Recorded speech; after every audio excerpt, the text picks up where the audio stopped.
Welcome to Who Are You, a CSI podcast. I'm Raven, and I've seen CSI through around 3 to 4 times. And I'm Nick. This is my first time experiencing these episodes. And today we are reviewing Season 4, Episode 6, Jackpot. Original air date November 6, 2003. Director Danny Cannon. Writers are Anthony E. Zeiker, Noreen Shankar, and Carol Mendelsohn. We start the episode with shots of the Vegas Strip before we pop into the morgue. But before we follow that line any further, Nick, what was our Vegas score for today's episode? Actually, I don't even think I wrote it down. This is, by the way, some of our only Vegas shots the whole episode. This is true. This is not a Vegas heavy episode. It's a Vegas score is 16. It's a Nevada heavy episode. It is not a specifically Vegas heavy episode. Yeah, the opening, we have 16 is our Vegas score. 11 of those are attributed to the opening scene. Okay. All right. Sweet. All right, so we leave the Vegas Strip behind for basically, generally speaking, the rest of the episode. And we go to the morgue. There is a box there addressed to Doc Robbins. He opens it. There's a bucket. He opens the bucket. There's a head inside the bucket.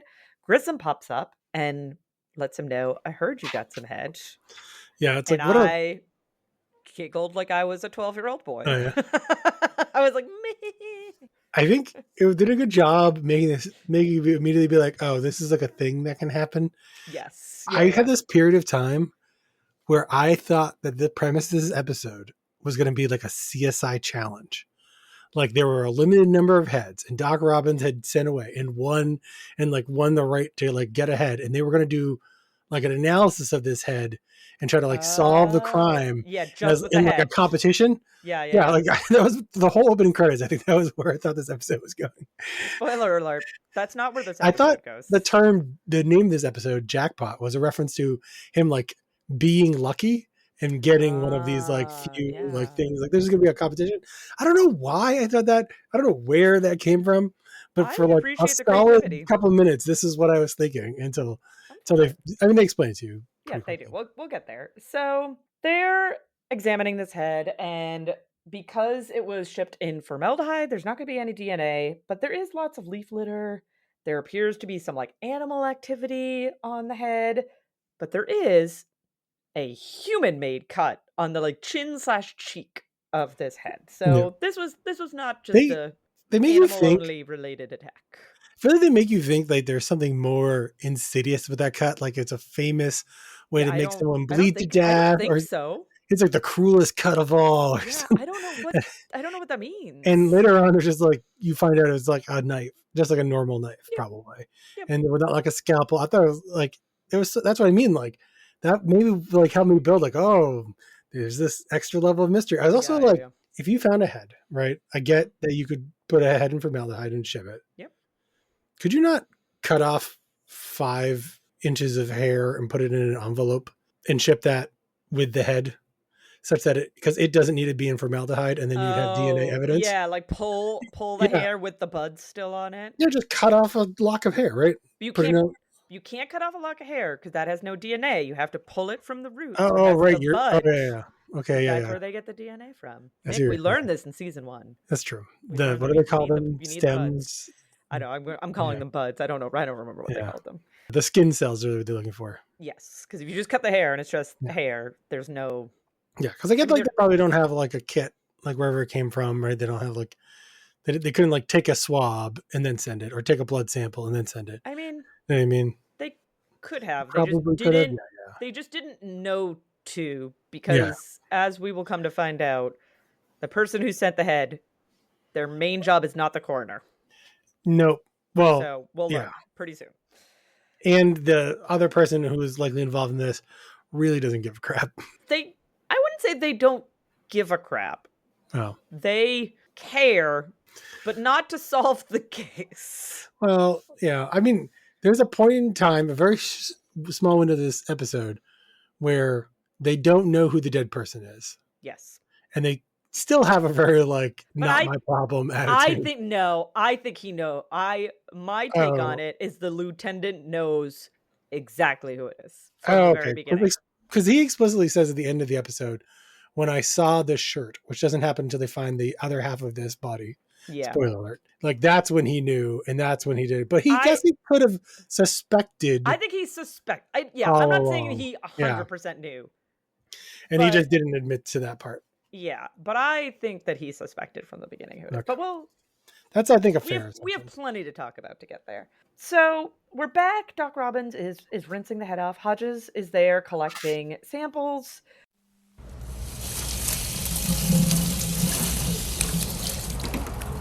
There's more plant material here than geological. Hair roots and scalp are relatively clean. So the Vic wasn't buried? You tell me. Oh well. Leaves and needles and dirt, as good as a map. Catherine enters. She's like, when is Grissom coming back? I guess Grissom just pieced out without really telling Catherine what was up. And we learn that Grissom is on his way to Jackpot, Nevada. Hence the title of the episode. Real town, by the way, Jackpot, Nevada. Thank you. Okay.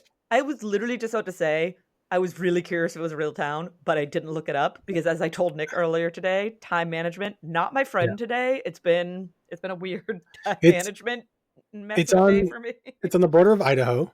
Okay. So if you're in Idaho and you want to legally gamble, you can cross over to Jackpot, Nevada. Jackpot, great name for a casino town. That is a good name for a casino It's town. a very flat town. Not according to this episode. So that's not. I can tell you where this episode was shot when we get there. Okay, sweet. I have some comments. This is why I looked it all up. Okay, it'll make sense. Okay, so we have Grissom driving into fake Jackpot, and he enters a diner. I guess maybe I should just say this now. I had this visceral reaction where I felt like I must have been on this road before. Like I've been here before or something. Okay. It reminded me so much of these little towns on the roads into Lake Tahoe. Okay, I've never been to Lake Tahoe. Yeah. So okay. And the trees and everything, it just looks just like that. So I looked it up. This episode, as Grissom pulls in, I looked at some of the signs and then I Googled them. He's in Bear Lake, which is in California, east of LA, which makes a lot of sense. That makes a lot of sense. So, which has a similar kind of climate and setup to Tahoe. Yeah. So it's very similar. So he's not in Jackpot, Nevada. He's not even technically in Nevada, but it was like Fawn something convenience store or something. And that's what I looked up and it's still there. You can see it on Google Maps. Everything kind of more or less looks exactly like it looked in this episode from 20 years ago. That's pretty cool, actually. That's pretty cool. So yeah. It was they're in Bear Lake, Big Bear Lake, I think it's called. Yeah. Okay. Is where this was shot. But I thought for sure it was like this has got to be shot at like Tahoe because like I feel like I've been here before. Yeah. And I just think that that's what those sort of alpine, higher altitude lake towns in the West feel like. Yeah. Could be true. I've never visited one. So spot the location. Don't worry, I have a not success. I have a spot the guest star. All right, I have two. Okay, I have one, and I'm very excited about it. So we'll get there. So, Grissom enters this diner. He's like announcing why he's there. He's directed to Alan, who we learn is the lieutenant. He's sitting with his brother Leland, and off the bat, Lieutenant Alan Brooks is my first spot the guest star. Okay, let's go. Let's hear it. Henry Cerny. I don't know. I think it's Czech, so I don't really know how to pronounce it, or Eastern European of some kind. It's like it starts with a CZ, classic Eastern European formation. I know this character, this actor, because he plays a character named Conrad Grayson, and I think I've mentioned this as a guilty pleasure TV show before. He's in like almost every episode of the TV show Revenge. You have mentioned Revenge before, and he plays like he's the father in sort of the evil rich family in that show. He is like the person for whom someone is trying to get revenge against. Oh, all right. He is like the antithesis or I can't remember the name. My literary knowledge is failing me. The opposite of the hero. The antagonist. There you go, antagonist. I couldn't even remember the word protagonist. But he's like the primary antagonist in much of especially early seasons of that show. Conrad Grayson, and he's like, I thought, oh man, this guy's gonna be the killer, because he plays a very evil character, and the one thing I know him from. And he puts off a bad vibe right from the very beginning. Yeah. Like from the scene until like basically the very last scene, or next to last scene, I would say, he puts off a pretty bad vibe. He's trying to play this off like, look, like, no one's missing from the town, like, it's whatever. And Grissom's like, look, the head had like a very man-made cut on it.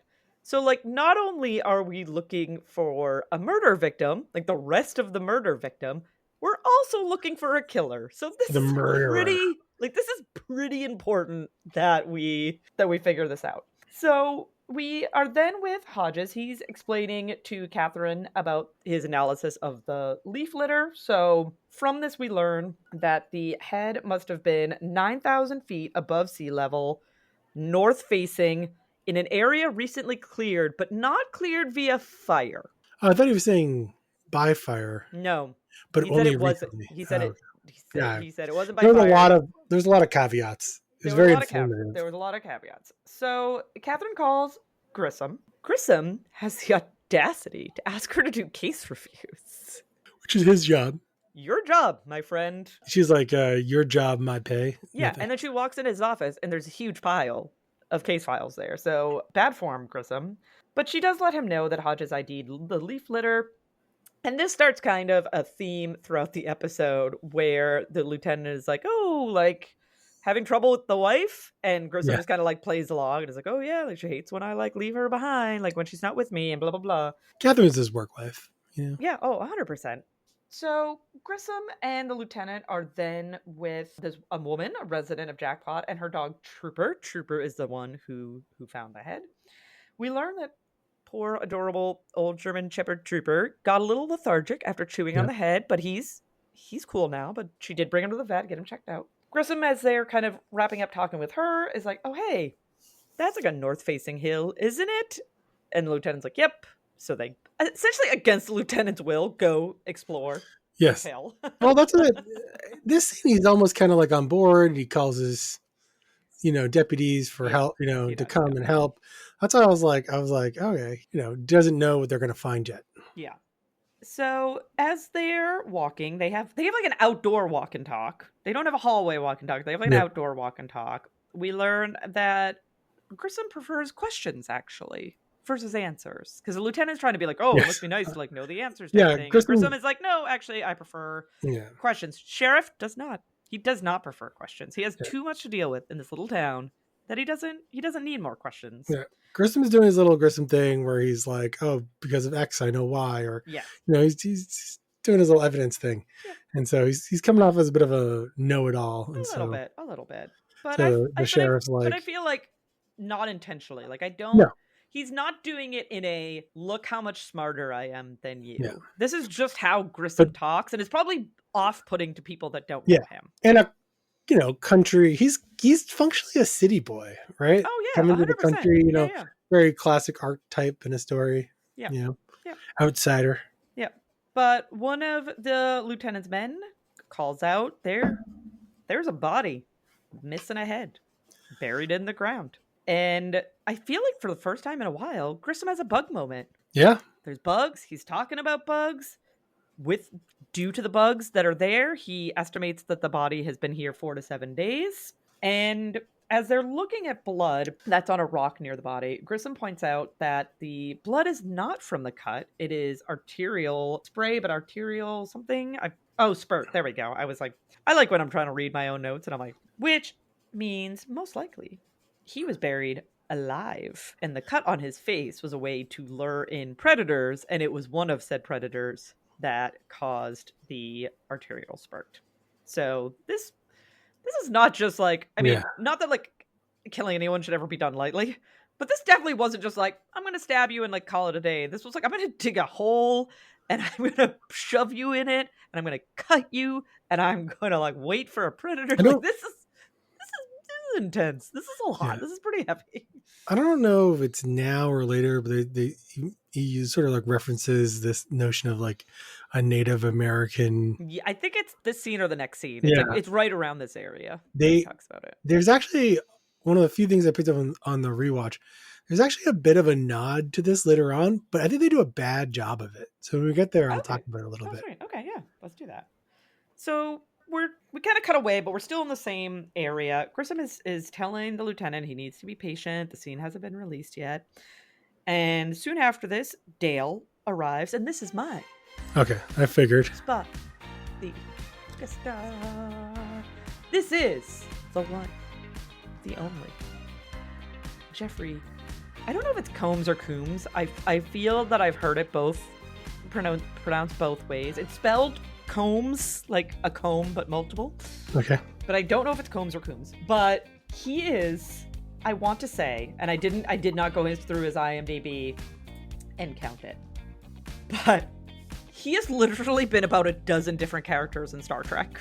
Yes. Like, he has been so many. He was 3 or 4 different characters in Star Trek Deep Space Nine. He was a character in Star Trek Enterprise. He voiced an episode, a character in Star Trek Lower Decks. I believe that he's in maybe 1 or 2 of the other series. He's also been in so many things. So, But he has a very distinct voice. yes. How he yes. talks and his voice is very, very distinct. Mannerisms. Because in most of his Star Trek roles, he's in extensive makeup. Yeah. So you might not like look at him and be like, oh, yeah, that's him. But if you hear him, you're like, that is him for sure. So I looked at his IMDb and looked at his photos, and there's like a blue alien, and I was like, that's Star Trek Enterprise.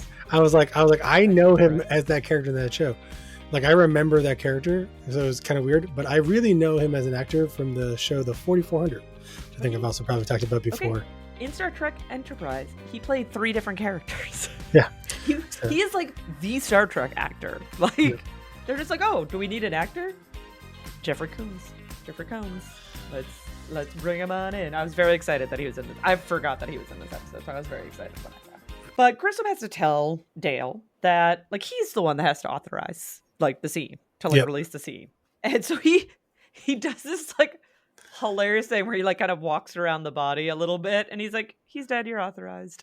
Yep. He's like, yeah, you're okay. He's dead. I don't know. And so we then have Grissom at the vet clinic with Dale, also known as Dr. Sterling. And we learn that, you know, he scored really high on his tests. He could have been a medical doctor. He chose to be a vet. And as they're talking, the body is brought in. They can only search for evidence, though. It has to be driven to Vegas because, well, he is a vet and he, like, technically has, like, that type of medical degree. You have to have, like, certain licensing He's a doctor. to perform, you know, an autopsy in this case. So He needs to be a pathologist. Basically. Yeah, and he's not. So all they can do is really, like, search the body for evidence and then drive it to Vegas so that Doc Robbins can do the autopsy. So they look, there's no wallet, there's no ID. Grissom finds, like, a wad of paper, though. And as they're looking through, they're talking about the fact that maybe this victim was drugged. And we learn that Dr. Sterling did take a sample from Trooper, the dog, when he came in. And he had sent that off to the lab. He was still waiting on results. So Grissom was like, great, call them, like, ask for these additional tests, because if the victim was drugged, then there's a chance that ended up in the dog's blood, and we can find out through this testing. So Grissom is still in the vet office. He's working on that wad of paper. He hears a noise, like almost like maybe a door shutting, something like that. He grabs his gun and, like, puts it on the desk and then continues to work. So we know that he's on edge. Like, nice little shout out to, like, him not being armed and then getting his training. Mm-hmm. I think this is the first time we've seen him with a weapon since that episode. Yep. So we then see Catherine. She's getting a fax of the receipt, like the wad of paper that Grissom worked. Warwick enters his one and only scene in this episode.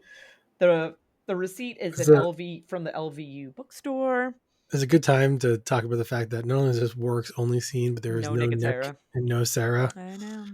And I don't know that we've had such little. Like, I get it. It's a Grissom episode. It's a Grissom episode, right? Sure. It's spending a lot of time with Grissom. It's away from the main lab, the main area, and they have enough kind of scenes where they're back somewhere else. Like, they do an okay job with that. But yeah, I don't know if we've ever had 2 people not in an episode before? Like, we've had like, this person's not in this episode, this person's on this Yeah. episode. We've had like one person on the episode and one person have like this level of scene Yeah, to before. have this level of scene. Yeah, I don't know if we've ever I don't had know like either. 2 full misses. Yeah. Listeners, let us know. I'm not sure either. Yeah. So we learn the receipt is from the LVU bookstore, and as they're going through it, it's like all freshman classes. They're like, all right, this probably isn't going to really help us. Kudos to them knowing what classes are freshman classes. How do you know? If it didn't say 101 after it, I wouldn't know. Lindsay's like 8 years old. This is not because Catherine's daughter is a freshman at LVU. Like, how you know? But they do by Work seems magic. to know too. Yeah, they're all like, everyone evidently studies their curriculum. They just have like a lot of dead college kids, so they just see the evidence all the time. Yeah, but one of the books is for a Chiricusco. I couldn't pronounce it either. Theory and Technique, which is a sophomore class. So they're like, wait a second, freshman in a sophomore class. This might help us narrow the search. This brings us to Jim Brass and Catherine in a dorm room, and they're asking the guy in the dorm room about his roommate. We learn that he hasn't seen him for about a week. Jim Brass finds drugs, and another just like hilarious, like low-key Jim Brass moment. Yeah. The kid obviously like is getting nervous, and Jim Brass is like, relax, it's a homicide. Like, I don't care about your drugs. Like, this is not what I'm here for. Although it turns out those drugs are important. They are important. We'll come back to those drugs later. There's another piece of interchange that happens here that this is what I was referring to earlier. He says he's studying for his final in American history. And I feel like that it would have been great if they instead were like, I'm studying for my final in like proto-American history or pre-Columbian history. Yeah. And it's like, because I think you're supposed to assume that piece of information Grissom gave you, he learned that this is what Native American group did, and he's like copying them in like a farcical way. Yeah. Or, just completing the circle of appropriation. Yeah. And I kind of like picked that up on the rewatch. And I went, I think that's intentional. It could be. But I really wish they had like gone like one nugget of information or breadcrumb further. Yeah. To like make it obvious or to tie it together or even like brought it back up. Like when they were like pulling it out, like when they were explaining it. Like, oh yeah, we went through like your textbook and we noticed you had this page dog-eared or something. Right? Yeah. So Jim Brass finds the drugs. Catherine finds like leaf litter, aspen leaves on shoes in the closet. This, especially on the rewatch, I was like, I did remember the end of this episode, but especially on the rewatch, she asks the roommate, because we will very purposely not learn his name until near the end of the episode. Yeah. She asks him, are these your roommate's shoes? And his answer is, I don't know. Yeah, or I guess, or I don't know. Yeah. I think he says, I don't know. And I'm like, okay, like, I guess that it's, like, I get that it's a dorm and, like, technically you could have other people, like, in your dorm room. Yeah. But they're either your shoes, which you should know if they're your shoes, or they're your roommate's shoes. Spoiler alert, they are his shoes. Spoiler alert, they're his shoes. So he's just lying to the cop. But to be like, I don't know. I would have been like, oh yeah, like, those aren't my shoes. You know what I mean? Like, yeah. But whatever. We'll come back around to that. But not the shoes he was wearing last time he was. No, they're there. not.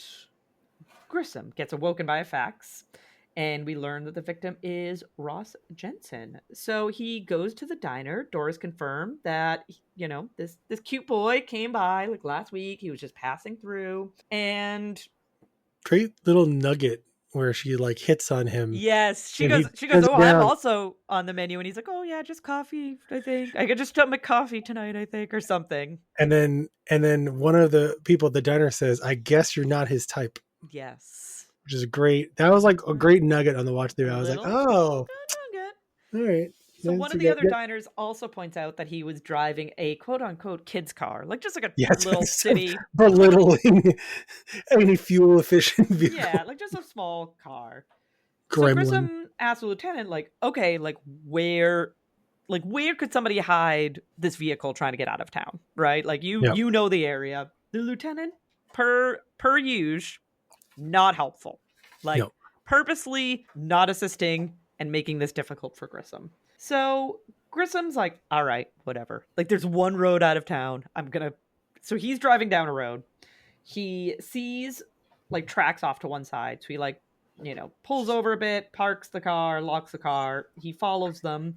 As he's following them, he realizes that the track leads right behind where the body was buried. Like, you see the crime scene area, and he's like right below it on the other side from where they came up from. Also, I couldn't help but like laugh that they could spot those tracks when they were up there. No, it's more that you're the sheriff in this really small town. There is, and you knew like where like this property is.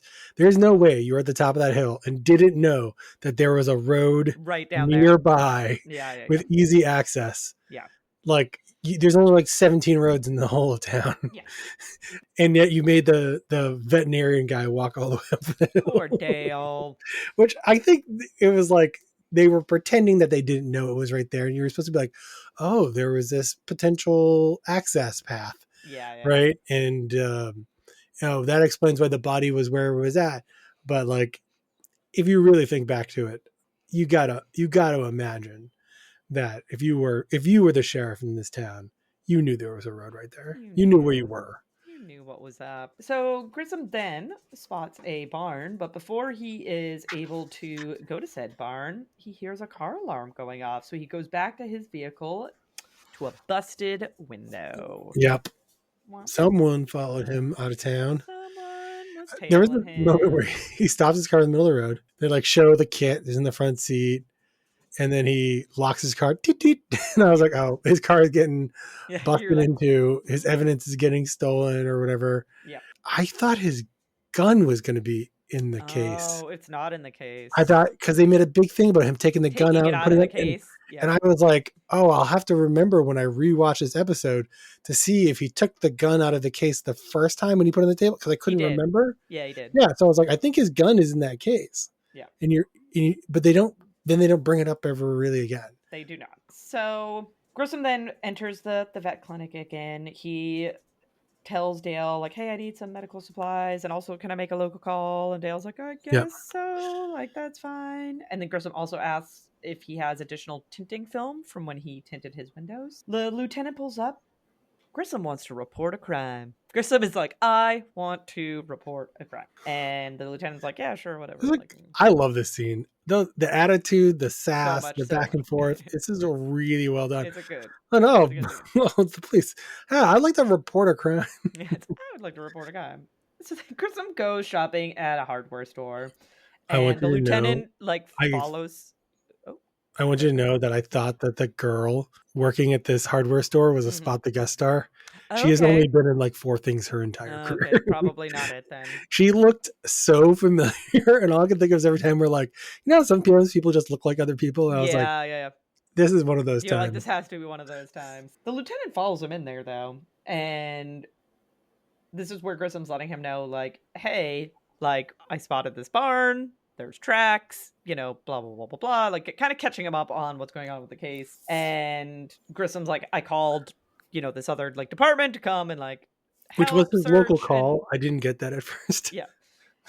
And the lieutenant's like, oh, all right. Well, that means that'll probably take them about, like, 40 minutes to, like, get down here, something like that. This is like a couple hours. Yeah, maybe it's a couple hours. And Grissom... One of the best lines Grissom in the whole episode. Slays with this line. He just goes, all right, well, that should be enough time to burn down the barn. It's kind of long to be the name of this episode. It is a little long, but it is delivered so well. Like, perfect Grissom. Just give you just enough time to burn down the barn if you want. Just enough time to burn down the barn. In other words, I'm on to you. Yes. So Grissom is then at the barn, and we get a little processing montage. He's using the supplies from the vet clinic and the hardware store. MacGyver-esque, right? That's what makes me think. I did have to think, would any of this be admissible in court? Like, do you have to use, accepted... Yeah, you know what I mean? Yeah, you could imagine a defense attorney being like, putting someone on the stand and say, in your professional opinion, is it normal for a crime scene investigator to use window tinting and graphite? Yeah. To like grab No, it we to have take all a these things. fingerprint. It's like, Mr. Grissom, why didn't you use your things? Yeah, yeah, yeah. Oh, Yeah. so you left your vehicle, oh, so you're saying you left evidence unattended. I mean, like, that's We've like had layering on. conversations about And unattended that's what evidence happens. before. And right, you try to sow doubt, right? Is Yeah. what we call reasonable Yep. doubt. But yeah, I had that exact same thought. I was like, is this gonna stand up? Yeah. Well, they do kind of get a confession at the end, so it doesn't They matter. kind of do. The lieutenant arrives at the barn, and he, for a brief moment, he thinks he has the upper hand in this like back and forth that he's having with Grissom, because he's like, "Oh, so sad. Like none of this evidence is going to be admissible, because like unless you materialized a warrant, like this is an illegal search." And Grissom's like, "Oh, no. See, this is a crime scene. Someone broke into this barn, so I don't need a Yeah, warrant." I feel like I guess I was actually a little surprised that he would even need that to be true, because like there's sort of this like it's like everyone is called like when you're interacting with a police officer, but like probable cause or whatever. Like if you can see that this vehicle that's associated with this crime you can see it through the window. Yeah, yeah. Like it's in there. Like you don't need to search for it. It's publicly visible. So, but it is private land. Maybe just going on the land itself, becomes a question. But yeah, it was kind of like this weird thing. But man, you want to really think that the lieutenant has got like some nefarious part of this at this point in this episode. Mm-hmm. It's like trying to like throw his evidence out the window. It's like you really don't want the You murderer really to be don't want caught. it. And we learn from the lieutenant that the person responsible for the property is Marty Cooperman, who owns the gas station. We had a scene with Marty at the very beginning when he was leaving Yes. the diner. Yeah. And the lieutenant And says it's bye kind to of him, and he just ignores him and keeps it's kind of walking out. important in the sense that like this episode kind of makes you wonder if Marty is the killer. Yes. And Marty leaves the diner right when Grissom shows up and like doesn't want to like talk to the sheriff, right? Like he's ducking out. Yeah. So now Marty like looks double guilty, I think, to the viewer. Yeah. They do a good job explaining why Marty acted the way he did when he left later on in the episode. They do. And I thought that was, that's the only reason I bring it up, is like I thought it was like another thing where they gave you like the other suspects, but and they do these weird things to make you look like he's guilty, but as the episode plays out, they do a really good job explaining it all and making it very reasonable. Yeah. Yeah. At this point, Grissom is asking, is Marty the one that you're protecting? Right? Like, is it Marty that you're trying to protect? Which is ironic. Which is ironic. Based on something we learn later. Yes. Which brings Grissom to pulling into the gas station. He asks Marty, like, hey, can you fix this window? He's like, yep. And this is definitely another scene that they could be construed as Marty is guilty, is he essentially tells Grissom to go home. Like, I feel like it's best for you to, like, get out of town and just go home and be done with this. And as, Marty kind of walks away, Grissom takes a call from Catherine, and we learn that the victim, Ross, was in a romantic relationship with somebody who lives in Jackpot. Apparently not Doris, though. Not Doris. Doris is not his type. We then, we're in the scene, we're also like, we see Grissom, but then we actually like see Catherine, like walking the halls, making this phone call. And during this, Judy hands her an envelope. And she goes in the locker room and she opens it, and it's a check for $250,000 from dear old dad Sam Brown. Dear old dad, aka murderer Sam Brown. Murderer. So we then have Dale telling Grissom that the victim, he got the blood work results back from Trooper. He had GHB in his system. And GHB is not the local cocktail. Like, that is not what the locals enjoy if they are going to be enjoying illegal drugs. So then Grissom lets Dale know, like, hey, I found this hair on Ross's shirt. And so Dale takes a look and he's like, oh, this is cat fur. It's probably Abyssinian. And come to find out, one of his clients is an Abyssinian cat and named only Isis. one and only is Isis, and she belongs to Leland, the lieutenant's brother. Dun, dun, dun. So we then have Grissom approaching the lieutenant, and he's like, "We need to talk. Like, time to talk." And Yep. so they step aside, just the two of them, and he's asking him a few questions, like kind of also, like letting him know, like, hey, the victim was having a romantic relationship with somebody in Jackpot, and then is like, hey, is your brother gay? And he's like, whoa, like has a visceral reaction to this. Yeah. Right, look, and Grissom is like, he's like, that's none of your business. And Grissom's like, okay, yes, normally not any of my business. Like, true, like I agree, but like in this case, it is my business because it's related to this. It could be related to this murder. He's like, I had a moment where I was like, I really felt like they did a good job. Like the actors did a good job talking about this and dealing with this, because we aren't that far removed from them basically never using the word gay on television. oh no, we're not at all. Like 20 years ago, like we really aren't that far removed from, the Ellen DeGeneres show. This is like 8 years after technically a same-sex kiss on Deep Space Nine, but like, Yeah. even that was like not even 100% really a same-sex. I won't go into. Like, it would take me a while to explain why it wasn't. It was in the sense that it was two women kissing, but whatever. I'm not going to go into it. You can look it up. There's plenty of information on it online. That drew a lot of ire. A lot of ire. People were very, very angry about it. And this is only like 8 years after that, because I think that kiss was in 96 and this is in 2004. Yeah. I mean, we have like Will and Grace as a TV show already, like it's not like it's unheard of, but like it's still avant-garde compared to nowadays, where it would just be it would be like saying, well, maybe not quite, but it's a lot closer to saying, oh, your brother has blue eyes today than it would be, or your brother, maybe it'd be more like, oh, your brother plays lacrosse, Yeah. something that's unique, but like the average TV show wouldn't really make a big deal out of it. Yeah. Where clearly there's still a big underpinning. Yeah. Here. I think this episode did a very good job of how they approached this subject and how they treated it and how they...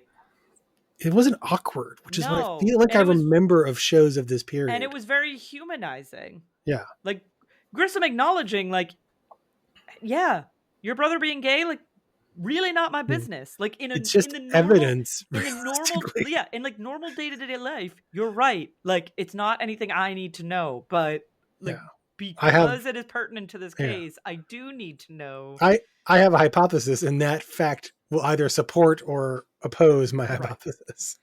Right. So Grissom is telling him, like, look, at the moment, Leland is a suspect, so you need to know that he's a suspect. And this is another good line that he tells the lieutenant. He goes, look, up to this point, you're really only guilty of being a good brother. So, like, I'm, like, trying to be like, hey, man. I mean, other than breaking and entering a car and stealing evidence. What's the thing where you prevent people, police from doing their job? Obstruction. There you go. Yeah. Words are not my friend today. I'm sorry. Yeah, but Grissom is sort of kind of being like, hey, if the way that you've been acting and some of the things that you have done to impede this investigation are because you're protecting your brother, I get it. Yeah. Like, I'm not, like, angry at you about it, but it has to stop now. Like, there's too much evidence now that Leland might be involved that we can't. Like, I have to call a different police officer and investigate you if you don't start playing along. Yeah. So the lieutenant's like, essentially like, all right, get in the car. So he drives Grissom to Leland's house. He asks for a minute alone with his brother, and Grissom's like, okay, like, that's fine. I can do that. And so Grissom is like walking around the property. He spots the cat. The cat's like just hanging out outside. He sees the cat. We hear the brothers arguing in the house, and then a shot comes through the window, almost hitting Grissom. Doesn't hit Grissom, but almost does. And we then see them struggling, and Leland is trying to shoot himself. Yep. But his brother's able to wrestle the gun away from him, and Leland breaks down in tears. Grissom implies that he tried to shoot at him.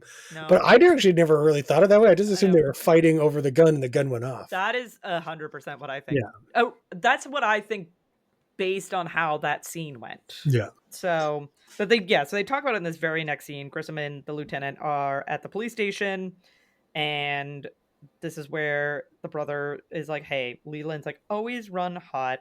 And this is where we learn the story of many a years ago of Marty kind of like busting Leland and then Leland busting him back. And then the lieutenant joins in and they fractured Marty's leg in 3 places. And it's like never healed correctly. And Marty has never spoken to either of them ever since. Yep. Which is And why that's why he left the diner and Yeah. didn't respond to the lieutenant. Not because he is guilty. We then have Catherine. We like leave Jackpot for a bit.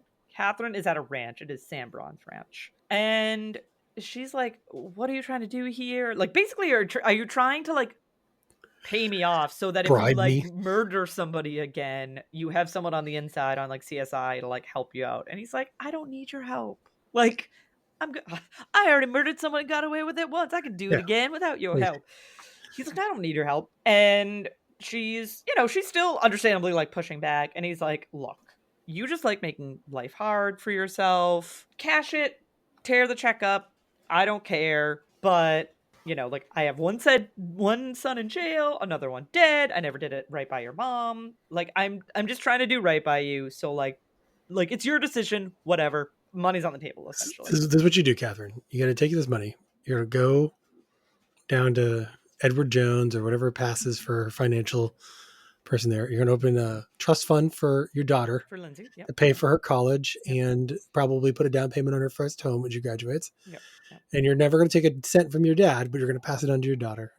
And you're going to recuse yourself when he murders the next person because you're his blood and you should probably do that regardless. You should do that even regardless. if you hate him and want him to go down for it. Yeah. So we are then with Catherine in the locker room. She's like about to, you can tell the gears are turning. She's like about to tear up the check. She makes like a tiny little like in it, but then stops and Craig Sanders enters. And he's like, hey, there's like an inconsistency here. Like, you should come check this out. So Grissom then gets a phone call from the wife. I like that they like brought this back up again. The missus. And as they're talking, Grissom is like, yeah, this was like Ross's first visit there. And Catherine's like, how is that possible? Like, how do we explain the leaves in the closet? And Grissom's like, well, could they be anybody else's shoes? And she's like, oh, he does have a roommate. The roommate is Eric Brooke. And as Grissom is saying, like, oh, Eric Brooke, Dale is like pops in, like, oh, that's Leland's boy. Yeah. Like, you're gonna tell him about his dad? Yeah, I mean, he should have recognized the last name, right? I think there is a moment that Grissom has I think he says Brooke. Like, he says back Eric to Catherine, like, wait, what? And that's when Dale's like, oh, yeah, that's Leland's boy. So this brings us to Jim Brass and Catherine with Eric, with the son. And he is very adamant that his father's not gay. He's like, he was married. How dare you say this? Like, he's not gay. Like, don't, like, smear my dad's good name, essentially. You would think if your uncle was a police officer, you would know to get a lawyer, but get a lawyer and don't talk to the police. But maybe they do things differently in Jackpot that he doesn't know. He doesn't know how it is to deal with like big city cops. I do get the indication that Alan, Lieutenant here, would much rather his nephew go down for murder than his brother. Evidently, yes. Like, by a large margin. By a large margin. So maybe he did not like his mom. I don't know. So we learn, and this has changed, that Eric rides a motorcycle. And then Catherine looks at the underside of his current shoes, and wouldn't you know it, the shoe pattern matches what was pulled from the barn because of like I was gonna say clutch, but the clutch is the hand thing. The foot bar. Footrest. The footrest. I think I don't know. Sometimes it's involved as like a shifter, or I don't know. I don't ride a motorcycle. But don't come at me. but because he rides his motorcycle so much, he is essentially like where he puts his foot on this bar has like worn through the pattern on his shoe. He's wearing these like Vans or he's definitely not wearing like what you should be wearing if you're riding a motorcycle. But like that in of itself has like a very clear pattern, but only gets you down to a hundreds of people probably in the state. Well, the wear pattern gets you down to like one. So then we have Grissom and the lieutenant with Leland. They're at his house, and this is where they're having an open, and respectful and productive like conversation about Leland's sexuality and how he's been like hiding it his whole life. And, but he essentially, Leland looks at his brother. He's like, but you knew. And his brother says a very sweet thing where he's just like, I was waiting for you to be ready to like tell me, like, yes, Yeah. I knew, but like, this was on you to like feel comfortable telling me.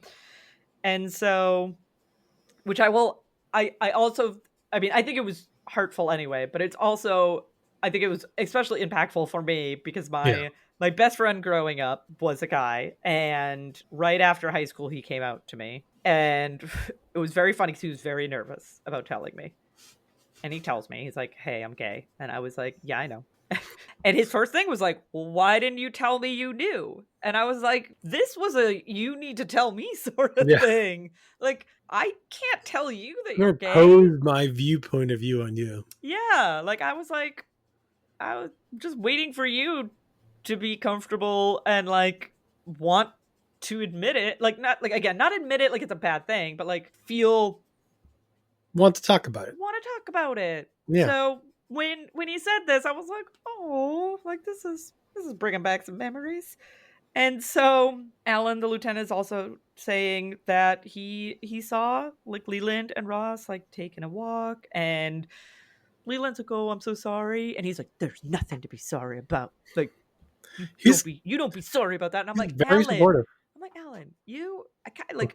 Alan, I vividly remember the first time watching this episode hating Alan until essentially this like these scenes, and then being like, Alan, you didn't really handle it great.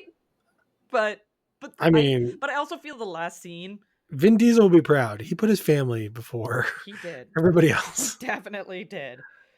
And this is where Grissom, well, I think Alan tells him first, and then Grissom's like, yeah, or maybe it's the other way around, that Eric killed Ross. And he's like, there's no way, like that doesn't make any sense.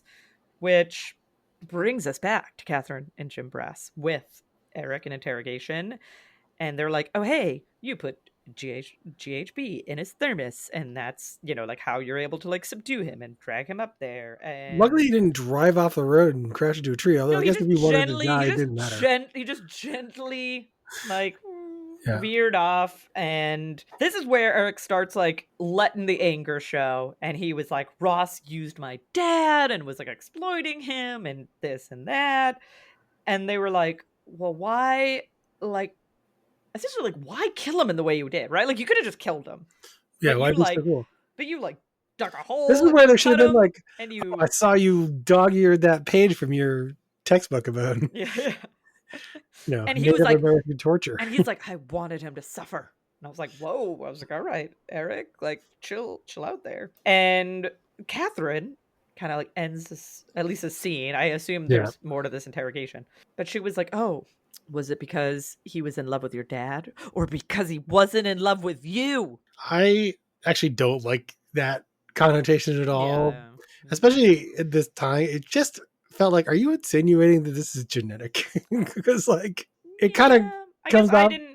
I guess I didn't take. I mean, you could. I 100% can see how. And maybe they did mean it that way, and maybe I'm just giving again. I think they probably didn't, but I just. I had like no reason to think that I took it as this was such a, like, you are so emotionally heightened about this murder. Like you wanted him to suffer, and you did, like, you put a lot of work and effort. You were motivated to do this. And it's like one of the biggest motivators is like spurned love, right? Like that's kind of how I took it, but I can 100% like see how you're like a little sweet, a little icky about like, ooh, you're trying to be like, oh, your dad's gay, so obviously you're gay too. But they didn't like have any reason to think that, right? They certainly didn't spend any time sort of in like laying down any foundation that would imply that Eric was gay, right? Any reason, but also like there's plenty of motivation in he's already deluded himself, right? That his dad isn't gay, right? That his roommate is confusing his dad, right? You know what I mean? Yeah. There's a lot of reasons to like, even if he was like closeted into denial, like, you know what I mean? But like a lot of reasons to do this regardless. So it's not that hate that as a plot line. I just don't know why Catherine's character would jump to that conclusion. Yeah. You know what I mean? It's Yeah, like yeah, yeah. that was like the one thing I was like, why would you think that? You just think that because you think that being again, maybe I'm projecting, but Yeah. it just felt like I was like, wait, where did that come from? I wasn't thinking that at all. Like it all seemed very reasonable to me, quite honestly. But yeah, that was like the only thing in this episode that I was kind of like, what? You're like, wait a second. I don't know. That, and obviously I had to go back in time and write and have them like really dig into that Native American. Yeah, that's fair. Yeah. Just because I think that would just put a neat little bow on it. That's fair. Because again, maybe in my head I'm playing this out and thinking that already. That's why he did that way. He was just obsessed the way guys with swords are obsessed with swords. Very fair.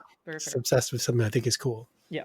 We're then back with Grissom and Jackpot. He's at the gas station and he's asking Marty, he's like, hey, does this repair come with a warranty? And Marty's like, no, nothing here comes with a warranty. Like, just, it's especially fixed. Not your legs. Like, peace out. And Grissom and Alan, Lieutenant, have a conversation before Grissom leaves. And Grissom essentially is like, hey, like, questions, remember? Like, almost all of this could have been avoided if more questions were asked. To be fair, you didn't just it was make still assumptions. His blood.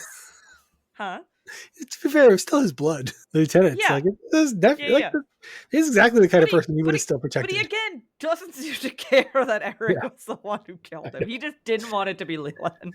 I wish it was like his stepson or something, Yeah. No, like, give me like some kind of like reason why he would be so nonchalant distant that it's his from his nephew. family.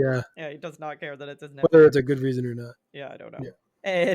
And Alan is like, oh yeah, like, agrees with him. Essentially, he's like, yep. And then he's like, do you, what did he say? Do you always tell the truth? Maybe it was. Yeah. He said something like, oh, do you never lie? Or do you honest, never, are you always honest? And then Grissom's like, trying to change. And Alan has a great line. It's like, it's a bitch. Change the bitch. And they just kind of have like it is. And then off into the sunset, and that is the end of the episode. So Nick, what did you think about today's episode? All right, I'm gonna start with, I feel like there's a but, or this like is a 5. This is a 5 out of 5 storyline. Right? Yeah. This is great. There's lots of things I love about this episode. On a rewatch, they had many great things they did. Yep. So checked a lot of the boxes. It is hard for me to give a super high rating to an episode that has half the cast in it. Fair. But I was thinking, imagine this was the supersized CSI episode, right? Yeah, and this was half of the episode. Yeah. And they just had another full storyline. Yeah, and Nick was there, and Sarah was there, and Warwick had more than one scene. Yeah. It would have been the foundation of a much greater episode. So I did give it 4 stars. Okay. I really liked it, and I enjoyed rewatching it, and I've certainly enjoyed reviewing it. But as good as, like, for this type of episode, I think it is one of the best examples of this, or like, we're going to focus on one character, and we're going to use all that time there that you can do. But in the grand scheme of episodes, I think that you can never be a perfect episode if you go down that path.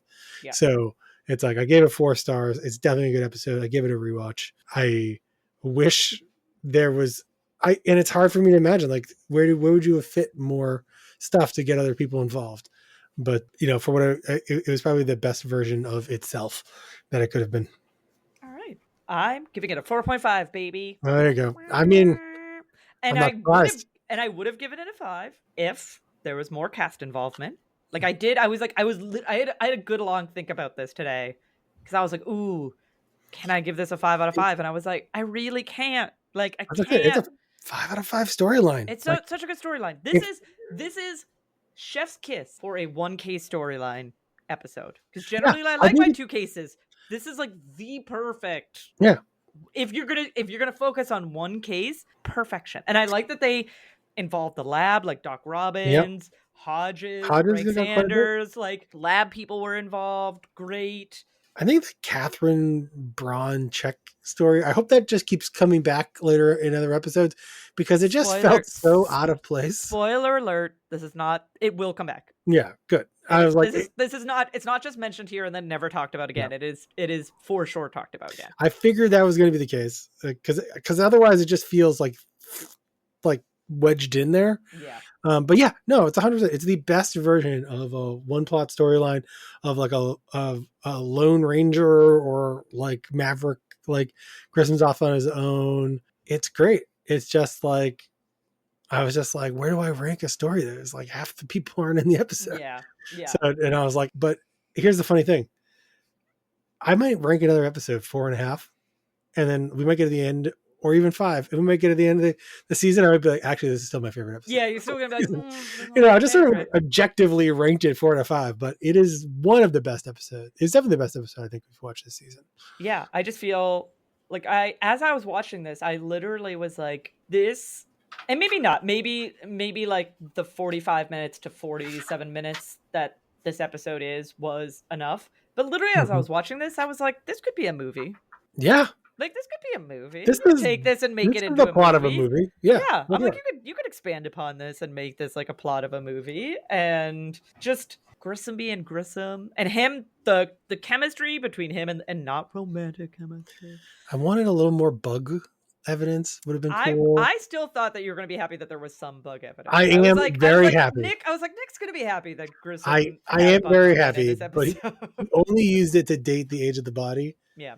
No. It didn't like come up as a piece of evidence, because that's like one of the few things, like when you're like, oh, my cases got stolen, I don't have all my evidence pieces, where like, I mean, you've got your brain, Grissom. Yeah. You got all the knowledge you have about bugs up there. Yeah. Maybe that will open some door. Yeah. And I think another thing that I liked about this episode, and I'm trying to remember what podcast I have heard this from before, because this is not, I don't want to be like, oh, I totally came up with this concept. I did not. I just can't remember what podcast it was that I listened to that was talking about this, but there's this like kind of concept of like a place or a location being a character. Yes. And like Jackpot is a character in this episode, and a really good character in this episode. I mean, think of Marty, right? Yep. He doesn't like the sheriff. Yep. The sheriff isn't trying to point the finger at Marty, even though he looks really guilty at one point. Mm-hmm. Like, he's these people. Marty is still like, maybe you should go home. Marty didn't murder anyone. No, he's not worried about getting caught. No, Marty is just living in like yeah, small town USA, and just doesn't like big city people messing around with like affairs of their town. Yeah, like the town has a soul to it in this episode. They do a good job with that. Yeah, they do for sure. Yeah. So 4 out of 5, definitely a rewatch. Like, this was, I've again seen this episode 3 or 4 times already, and then I watched it twice more for this. And both times that I watched it, I was like, this is a really good episode, and I enjoy watching it. And I would watch this episode again, like happily watch this episode again. I gave it 3.5 stars. I rewatched it. I went up to 4, and I said to myself, could I go to 4.5? And I was like, no. And I was like, if Raven gives us 4.5 or 5 stars, I'm gonna regret not going to 4.5 stars. Because like, gave it a 4.5. You are always on team. I don't like one plot storylines. I know, but this was like, but it's so good. But it's so good. Yeah, that's it. I mean, I said it. I was like, I was so torn. Like, I started with a caveat because I'm like, listen, there's not a better version of this episode. And that's what I think. Generally speaking, why I like 2K's episodes is that historically CSI has struggled with 1K's episodes. Like, they just, I think shows in general struggle. Yeah. And like, so did it feel like this episode was long? Not at all. Not at all. Right? Not at all. And it's a lot of times what happens with one story is they drag on because they have to fill time. Yeah. But this didn't have that at all. It didn't have it at all. So 4.5, a rewatch, and we'll see how we rate our next episode. Well, a really low Vegas score. Very low Vegas score, but that's, I don't hold that against the rating. It's just, I don't hold it. It does go written down in the notebook. We'll see if we're a little more Vegas heavy in our next episode when we return to review season 4, episode 7, Invisible Evidence. But otherwise, we'll talk to you next week. No spoilers. No spoilers.